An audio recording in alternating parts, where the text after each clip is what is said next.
เสียงหนุ่มหวานยิงน้องปีคำเสียนในนอปีไปนอนปีปอดพันปีเดี๋ยวนอนพันว่านอนหันสวนน้องมือเอามือเฮามือขวานซ้ายมือเฮ็ดเปลี่ยนมวนว่ามือขวานขวาเฮาใส่วัดไว้เฮหอยุงสู่นอพี่น้อง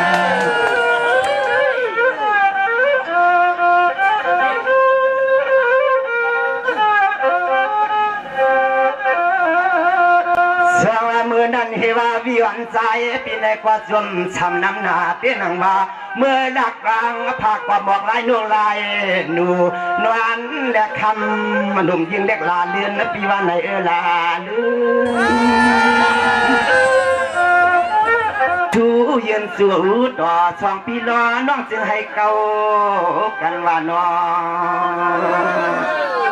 เก่ากันหลายๆด้วยค่ะพี่ใจสังวีเอาคะแนนน้อง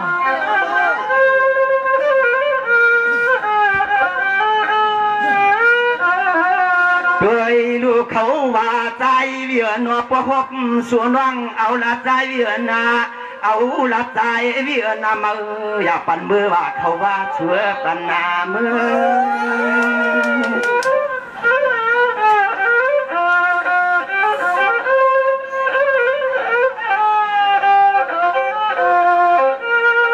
สวรรค์เสียงตัวลูกก็เปลี่ยนเสียปอชาชั่วเปิ้นกว่าสู้เสียงเงินไว้ช่วยมันว่าแค่อย่างเย็นนะป้ากาลดกากาอ่อนสู้ได้หอง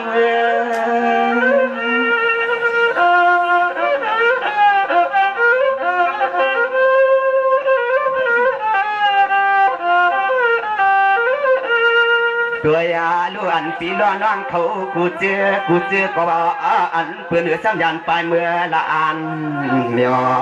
ตัวเหมือนปีล้อน้องเขากันว่าปี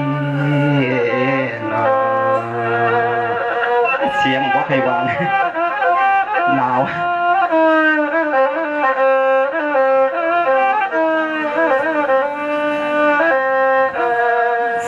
เสียงหนุ่มหวานยิงน้องปีคำเสียนในนอปีไปนอนปีปอดพันปีเดี๋ยวนอนพันว่านอนหันสวนน้องมือเอามือเฮามือขวานซ้ายมือเฮ็ดเปลี่ยนมวนว่ามือขวานขวาเฮาใส่วัดไว้เฮหอยุงสู่นอพี่น้อง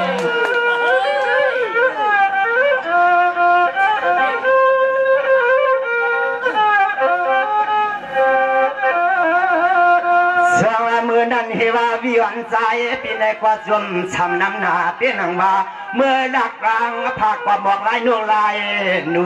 นวลและคำมันดุมยิงเด็กลาเลือนปีวันไหนลาลื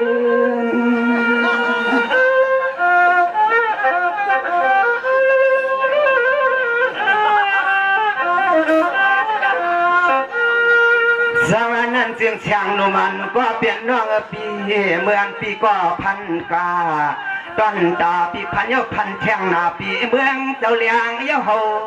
ดึงขึ้นจนตามือ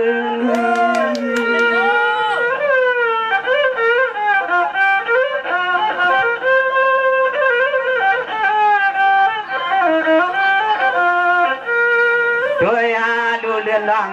ปีเฮาก็มองเต้มองบาคือขมปาหน้าปาในก็ให้ว่าเขาไปมองพอหลวงปีหลวงน้องเก่าจุปากเรา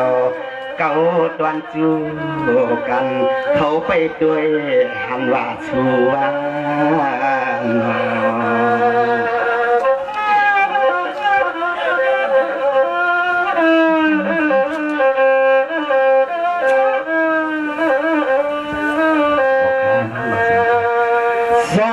เสียงเสียงหนุ่มหวานยิงน้องปี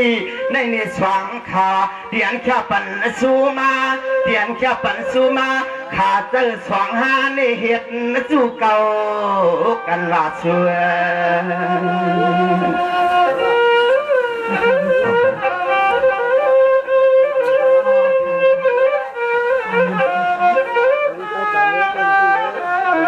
ยิงห่างลีฮักปีปวัติตาจู่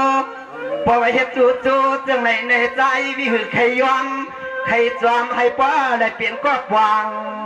พอเฮ็ดตั้งเปลี่ยนเฮือนปีเปลี่ยนมาเฮือน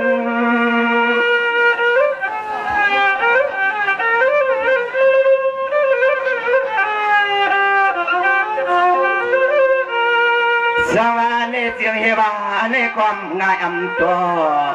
โยแก่เกี่ยวเยาปีหันน้องเก่าคำขึ้นในน่ะเนาะเพราะว่าเมืองเจ้าเลี้ยงเยาอ่อนจะให้พ่อและเปียงฮักคำหนุ่มหมอนสีห้องเมือง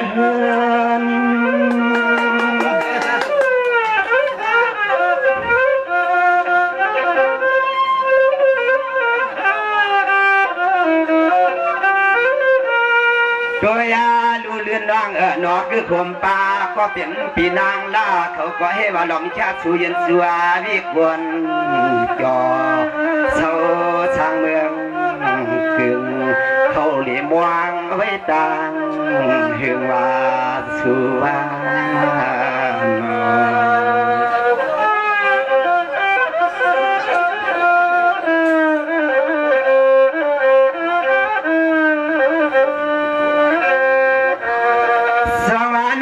ยิ่งอ่อนก็เปลี่ยนน้องปี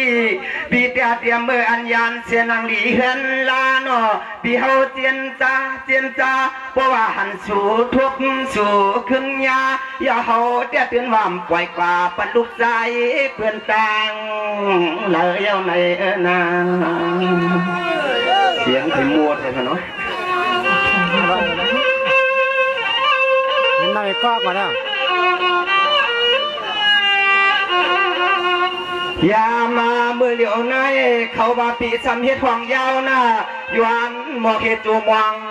ป่าปลายเช้าปีปลายเช้า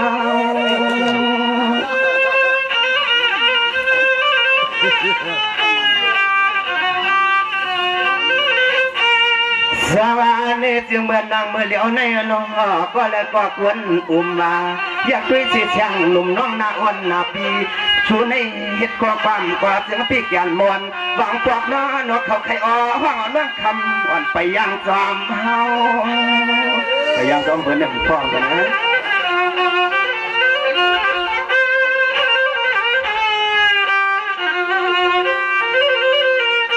ตัวยาดูเล่าน้องนออันเขาเปลี่ยนเพียงจังก็เปลี่ยนปีนางลาเขาก็เก่าลาใจวิเอิญนอ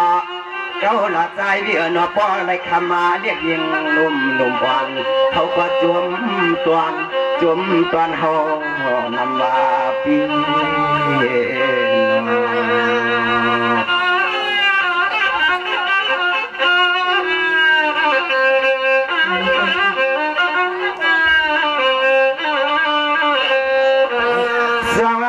จึงเสียงหนุ่มเลี้ยงน้องปีในก็ปีนางลาปีนางผีขอนอปีนอเตียนจะปันสูมานอเขาว่าย้อนให้สว่างสุรเฮาให้พวมือเก่ากวางปลาพวมีลวดมีกายนอให้พวในมือเลียเพียวหัวเฮือนเขาเฮว่าสัวนอ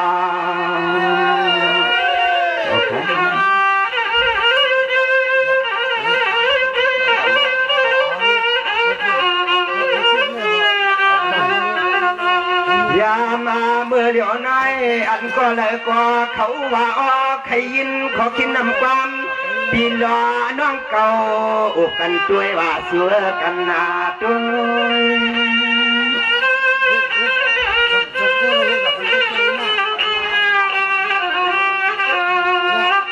ย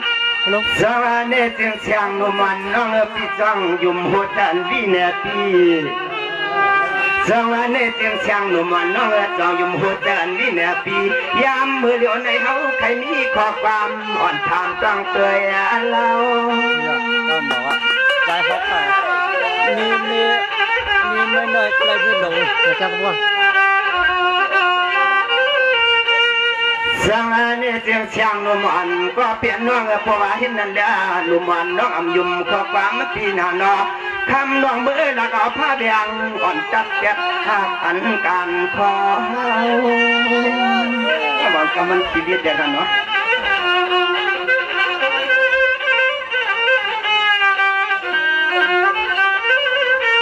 ตัวยาดูเราน้องนอกเขาไปตัวน้องปีละเท่าจะเหลือกว่า กำในสุรับมานะอันปีลำเสาสาวิสัยไปตวงความยินขอความสู่หมอกเจ็บทุกวันนะผัวนะน้องขับแต่ลาดบีได้คอแห้งนะเพื่อนเอาน้ำมาเทียงเอาไปถอมเสียงก็ว่ามเทียงเอาพี่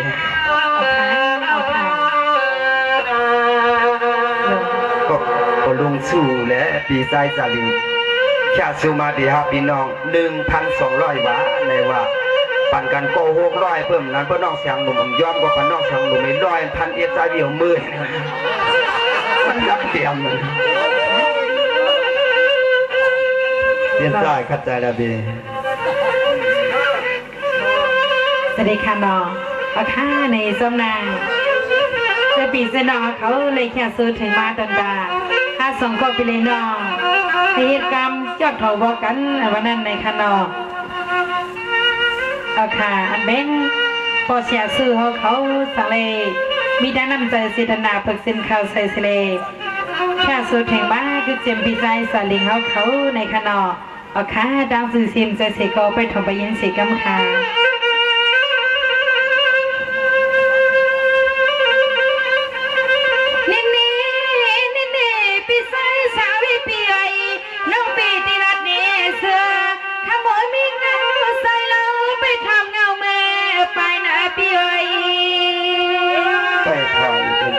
เสียงหนุ่มมาปีกันใจแล้วพี่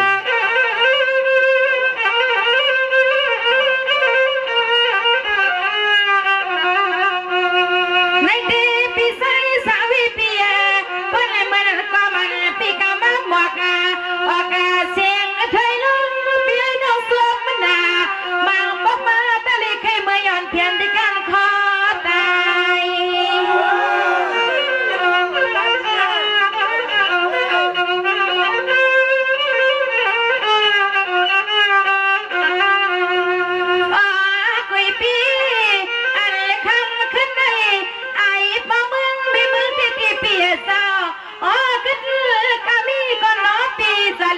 ใส่ใส่เก้า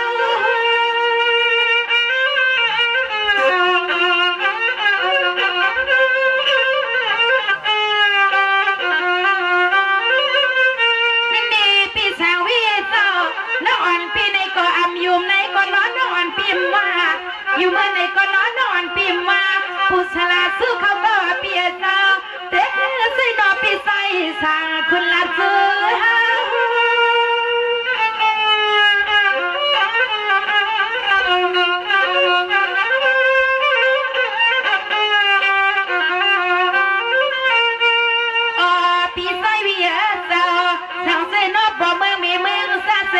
มาลาตาในที่ข้ามานอตั้งสดตั้งสะก็สะปันในนอน้องอำไทยที่ไรก็ยินจื้อสัวนอน้องอำไทยที่ไรก็ละจื้อสัวยกปีนอ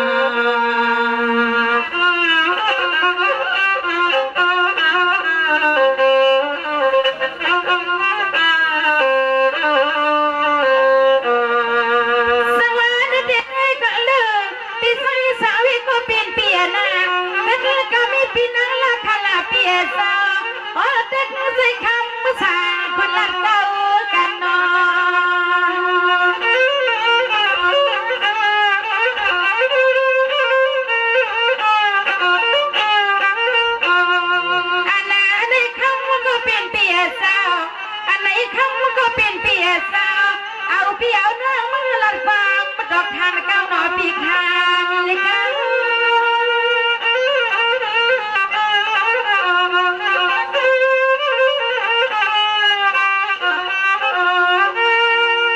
นี่ปีไอ้ข้ามันตันตาข้าละข้างขึ้นในวิสาปีนี้ก็สามีทางบอกนัดนะเปียสาวอ๋อสัตว์ปันมีแมงหมดเสือมา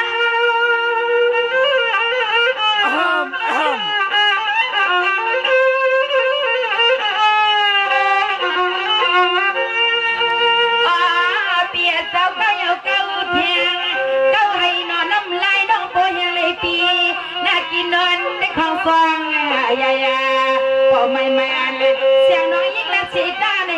คำมาสาไปปีตาละตังเงาออกปีใจเอาปีเก่ายกใส่ปิ่มคันเกเอายกคำในนอ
สัวออกคำขึ้นในใจฮักเอ็ดดูว่าที่เป็นนอ